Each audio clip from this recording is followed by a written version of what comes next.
Avez-vous déjà entendu dire que votre sort est différent de celui des autres? Qu'y a-t-il quelque chose de plus grand en magasin pour vous? Eh bien, ce sentiment n'est pas accidentel. Aujourd'hui, je veux vous parler d'un message qui n'est pas pour tout le monde, mais uniquement pour ceux qui sont prêts à le recevoir. Ce soir est le dernier test. Il reste prêt. Dieu visite. Ce n'est pas un avis que nous recevons tous les jours. Ce message est pour les élus, pour ceux qui ont des yeux à voir et des oreilles à écouter. Le Seigneur n'est pas lié par la logique humaine, ni par le temps, ni par les circonstances. Ses rues sont plus élevées que la nôtre, comme le dit la Bible, Ésaïe 55, 9. Et ce qui semble impossible aux yeux des hommes est possible pour Dieu. Si aujourd'hui vous vous sentez en difficulté, si vous pensez que vous ne le faites pas, sachez que ce moment fait partie d'un plan beaucoup plus grand que vous pouvez comprendre. La visite de Dieu à votre vie est imminente, mais vous devez d'abord être prêt. Ce message n'est pas pour tout le monde, seulement pour ceux qui ont été choisis. Si vous avez été choisi par Dieu pour quelque chose d'extraordinaire, cette saison de répétition n'est qu'une préparation de ce qui est sur le point d'arriver. Beaucoup ne comprennent pas la signification des défis auxquels ils sont confrontés. Ils pensent que c'est une période de lutte sans fin, mais la vérité est que chaque test auquel vous êtes confronté est une préparation pour l'avenir. Au moment où vous vivez maintenant, la lutte que vous combattez vous prépare à une bénédiction proche qui est prête à arriver dans votre vie. Ce soir, vous et tous ceux qui ont été choisis pour vivre un moment divin, une époque où Dieu vous montrera sa main puissante sur votre vie. Mais comme chaque grande visite de Dieu, cela vient après une période de test. Ce n'est pas une période facile, mais c'est nécessaire. Notre destin ne peut pas être compris sans le passage à travers le feu. Et chaque test est l'occasion de voir Dieu en action. Le message que je veux vous apporter aujourd'hui est clair. C'est le moment du test final, mais ne craignez pas, car votre bénédiction est plus proche que jamais. Restez prêts, car la visite de Dieu dans votre vie est imminente, et ce qui est sur le point de se passer changera tout. Votre foi, votre persévérance, votre courage ont été testés, mais bientôt vous verrez les fruits de cette lutte. La vie des élus n'a jamais été un moyen facile. Ceux qui ont été choisis par Dieu pour un sort plus grand doivent être tempérés par le feu des tests. La Bible nous enseigne que chaque grande victoire est précédée d'une période de test. Ce n'est pas une question de punition, mais de préparation. Lorsqu'une personne fait face à des retards, des obstacles et des batailles, sa première réaction est souvent le doute. Pourquoi Dieu permet-il tout cela? Mais voici la vérité. Dieu ne le permet pas, il purifie. Il affine son peuple, le rend digne de la grande mission qui l'attend. Jésus-Christ lui-même n'a pas commencé son ministère sans avoir d'abord été emmené dans le désert pour être mis à l'épreuve. Matthieu 4, 1, 11. Chaque âme destinée à un grand appel traverse des moments de silence divin apparent. C'est dans ces moments que la foi est testée.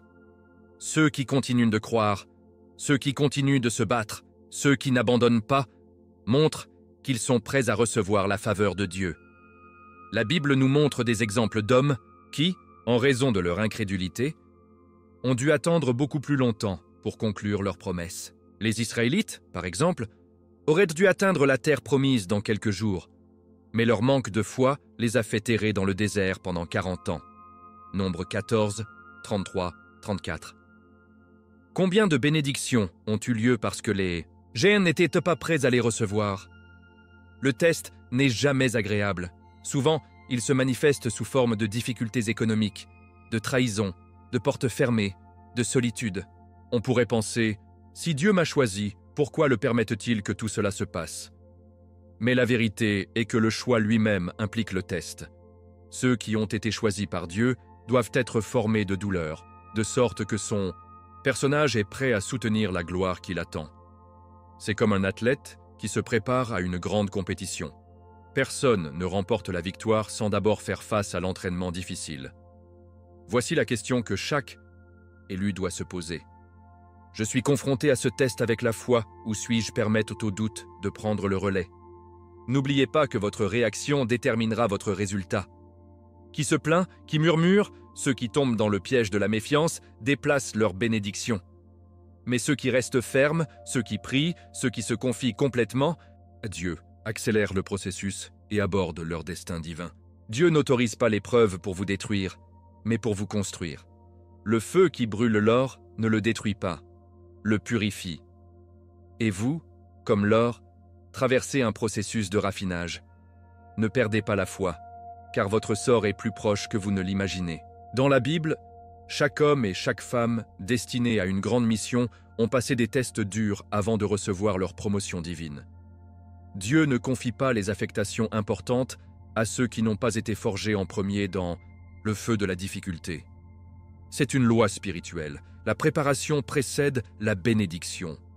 Personne ne reçoit l'autorité sans avoir été jugé dans la soumission. Personne ne reçoit l'abondance sans avoir d'abord appris la gestion de la rareté. Si nous regardons l'histoire de Joseph, nous voyons qu'avant de devenir deuxième derrière Pharaon en Égypte, il a été vendu comme esclave par ses propres frères, accusé injustement et emprisonné. Genèse 37, 23, 36, 39, 19, 21. Pourtant, même en prison, Joseph est resté fidèle et Dieu l'a soulevé dans le temps établi. La même chose est arrivée à David. Avant de devenir roi d'Israël, il a dû faire face à des déchets, des persécutions et des années d'évasion au roi Saül, qui a tenté de le tuer. 1 Samuel 19, 1, 2. Dieu l'avait choisi beaucoup plus tôt, il l'avait oint à travers le prophète Samuel. Mais la réalisation de la promesse n'est venue qu'après une longue saison de répétition. Dieu ne le punissait pas, il le formait. Il enseignait à David comme étant un sage roi, humble et dépendant du guide divin. Voici la leçon. La position du pouvoir n'est pas donnée à ceux qui n'ont jamais été humiliés de caractère auparavant. Même Jésus-Christ n'a pas commencé son ministère sans avoir d'abord été mené dans le désert par le Saint-Esprit pour être tenté par le diable. Matthieu 4, 1, 11. Le Fils de Dieu a été ressenti dans la faim, la fierté et le désir de pouvoir, mais est resté ferme dans la parole de Dieu. Chacun choisi doit traverser une période du désert avant d'entrer dans les terres promises. Cependant, tout le monde ne dépasse pas le test. Les Israélites, libérés de l'Égypte par Dieu lui-même à travers des miracles extraordinaires, ont échoué au test. Dieu les a essayés de voir s'ils croiraient en sa promesse. Mais au lieu de se confier, ils se plaignaient, murmuraient et voulaient retourner à l'esclavage. Exode 16, 2, 3. En conséquence, ce qui aurait dû être quelques jours s'est tourné vers 40 ans d'errance dans le désert. Leur incrédulité les a éloignés de la bénédiction. Combien de personnes se promènent aujourd'hui dans leur désert spirituel parce qu'ils n'ont pas encore compris que le test fait partie du processus de Dieu? La question clé est: que fera l'élu lorsqu'il sera au milieu du test? L'exemple de Giuseppe et David suivra-t-il, restant ferme dans la foi c'était, se préparant à la promotion? Ou tombera-t-il dans la tentation des Israélites, se plaignant et refusant de croire en la promesse de Dieu?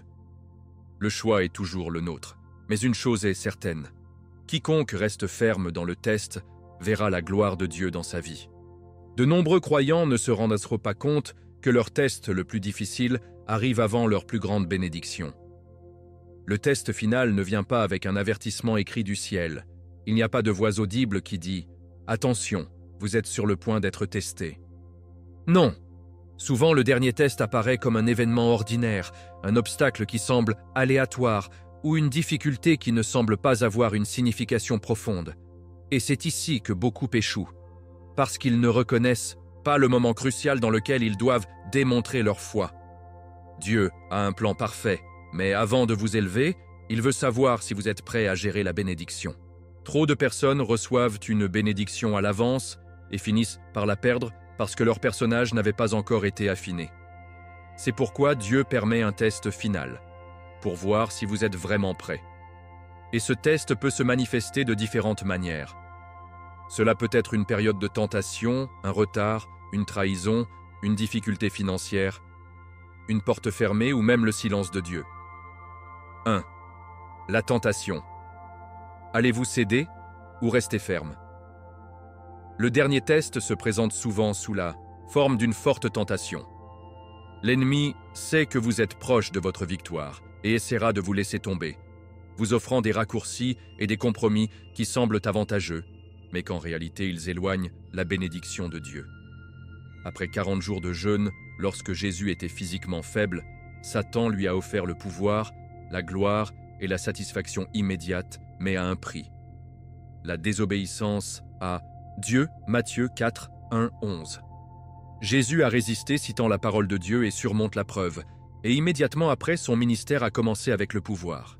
La question est, lorsque la tentation arrive, êtes-vous prêt à résister ou à donner facilement? 2. Le délai. Allez-vous croire à nouveau ou vous plaitrez-vous? Dieu a promis quelque chose, mais il semble-t-il qu'il met trop longtemps pour y arriver.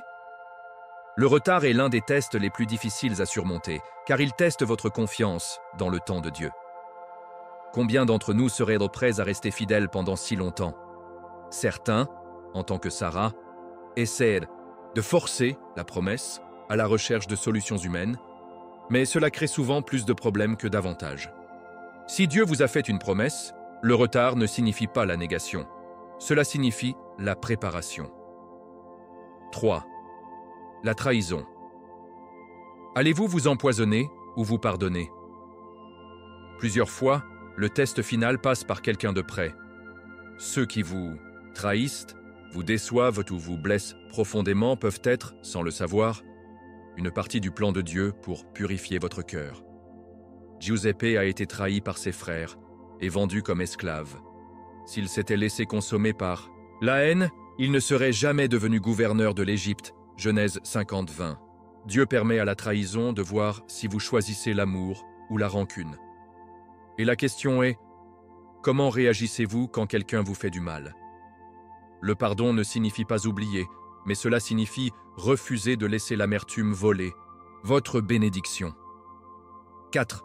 La difficulté financière. Allez-vous rester fidèle ou vous découragerez-vous? Plusieurs fois, avant de recevoir un grand niveau d'abondance, Dieu permet à une saison de pénurie de voir si vous restez fidèle, même lorsque vous ne voyez pas les ressources que vous souhaitez.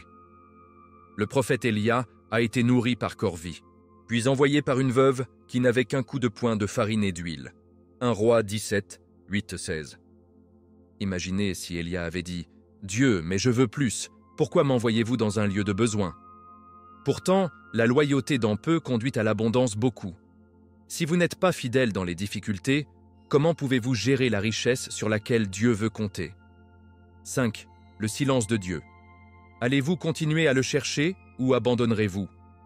Le test le plus difficile de tout le monde est peut-être le silence de Dieu. Mais la vérité est que Dieu observe. Le silence n'est pas l'abandon, c'est un test pour voir si vous continuez à le rechercher même sans confirmation immédiate. Jésus a crié sur la croix « Mon Dieu, pourquoi m'as-tu abandonné ?» Matthieu 27, 46. Mais malgré la douleur, il n'a pas quitté sa mission.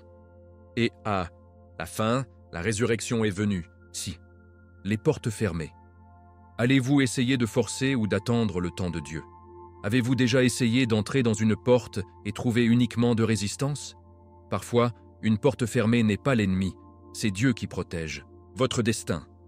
Si Dieu ferme une porte, n'insistez pas avec votre volonté, mais attendez sa direction parfaite. Joseph n'a pas oublié sa libération de prison, mais quand le temps était venu, Dieu l'a amené devant le Pharaon et l'a fait gouverneur en une seule journée. Genèse 41, 14.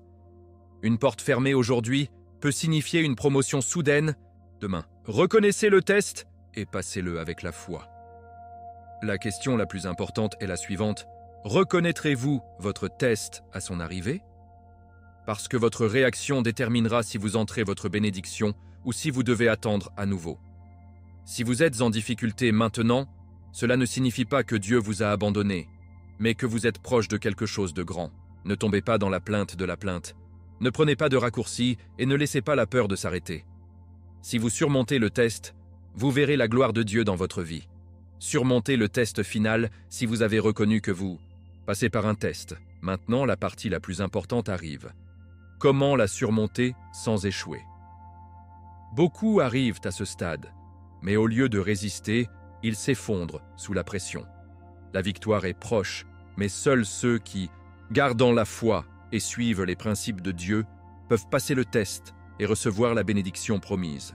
Voici les clés fondamentales pour surmonter avec succès le test final. 1. Ne vous plaignez pas. Vos mots ont façonné votre avenir. Les mots ont le pouvoir. Si vous commencez à vous plaindre, à parler de défaite et de déclarer la négativité, vous éloignez votre bénédiction.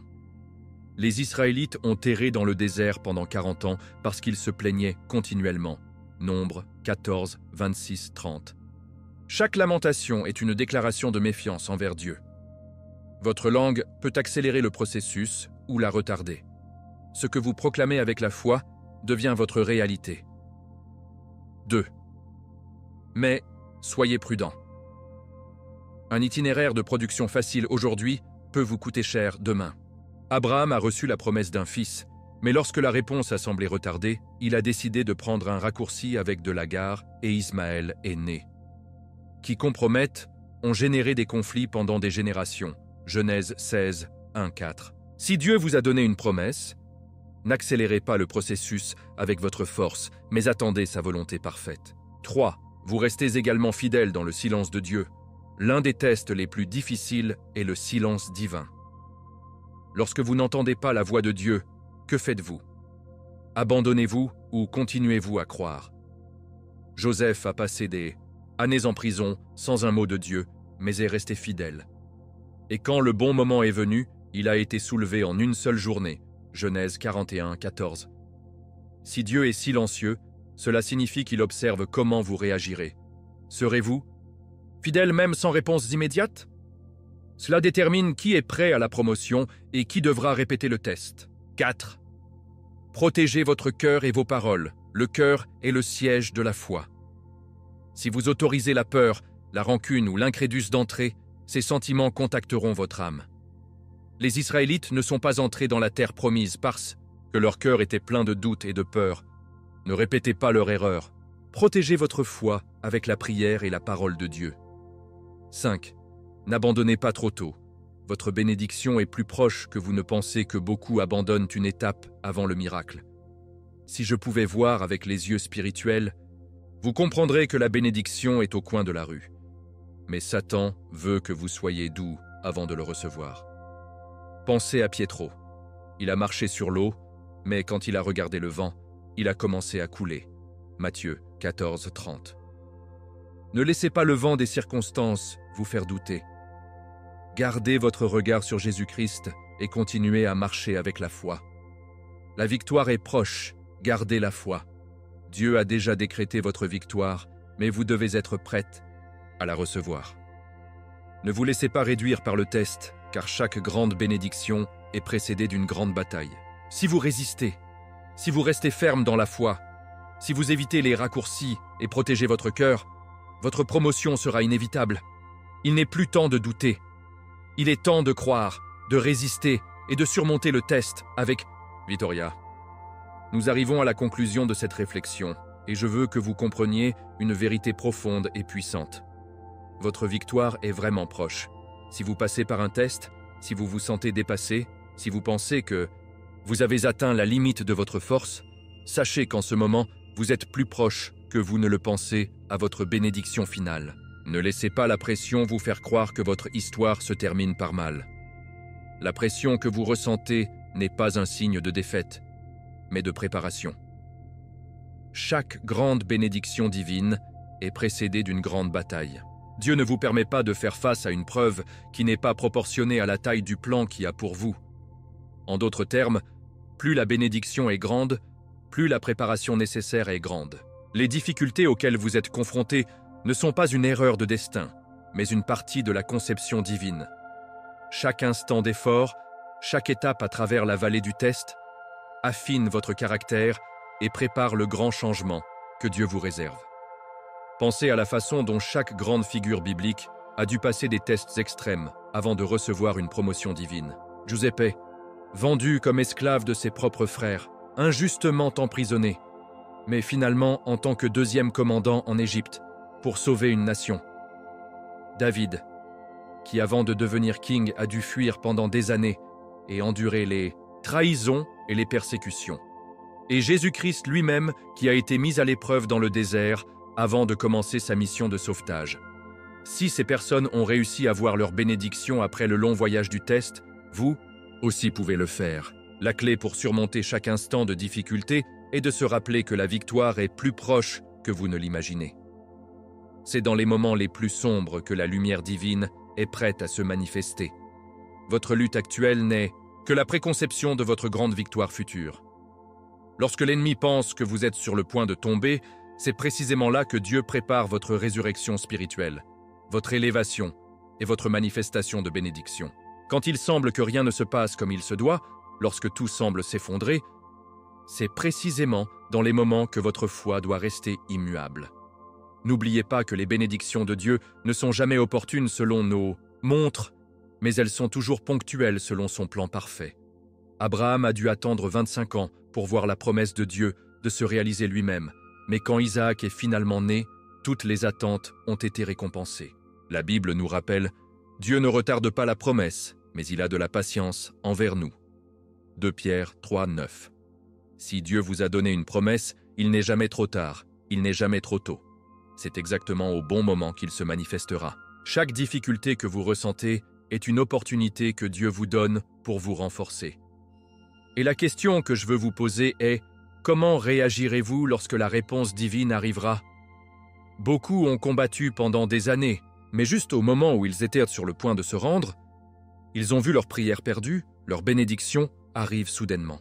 N'arrêtez pas de croire maintenant. Ne laissez pas les circonstances temporaires obscurcissant votre vision des promesses éternelles de Dieu. La pression que vous ressentez aujourd'hui n'est que le signe que vous êtes sur le point d'être soulevé. N'essayez pas d'échapper au test ou accélérer le processus avec des solutions faciles. Attendez le moment idéal de Dieu. Si à ce moment, il vous semble que Dieu est silencieux, si vous sentez que vos prières ne sont pas écoutées, sachez que vous n'êtes pas seul. Le silence de Dieu n'est pas l'abandon. C'est l'occasion de développer une foi plus profonde, une confiance plus inébranlable dans son plan. Lorsque vous n'entendez pas sa voix, il est temps d'écouter votre cœur et de rester ferme dans les promesses que vous avez reçues. C'est précisément dans ces moments que votre foi est forgée dans le feu. Et lorsque la réponse arrivera, votre gratitude sera encore plus grande. Votre percée est inévitable. Elle a déjà été décrétée dans le ciel. Dieu a déjà préparé votre avenir, et tout ce que vous vivez maintenant n'est qu'une préparation pour une période d'abondance qui vous attend. Si vous persévérez, si vous n'abandonnez pas, si vous continuez à garder les yeux fixés sur Dieu, vous verrez non seulement votre bénédiction arriver, mais vous y entrerez avec la sécurité que seul un cœur préparé peut avoir. Votre victoire est plus proche que vous ne le pensez. Ne laissez pas le diable vous dire le contraire. Ne vous laissez pas berner par la tempête que vous vivez. Restez immobile, gardez la foi et regardez la promotion que Dieu a déjà préparée pour vous. Ce n'est pas la fin du voyage, mais le début d'une nouvelle saison de gloire. Vous êtes destiné à voir la faveur de Dieu comme jamais auparavant. Votre bénédiction est prête et vous êtes prêt pour cela. Préparez-vous à le recevoir. Nous concluons par une prière. Seigneur, nous vous remercions pour votre loyauté. Merci pour chaque instant que vous nous avez permis de traverser afin que notre foi puisse grandir. Nous vous demandons de nous donner la force de ne pas nous rendre et de garder les yeux fixés sur votre promesse. Merci, mesdames, parce que notre bénédiction est proche et avec la foi, nous recevons tout ce que vous avez préparé pour nous. Au nom de Jésus.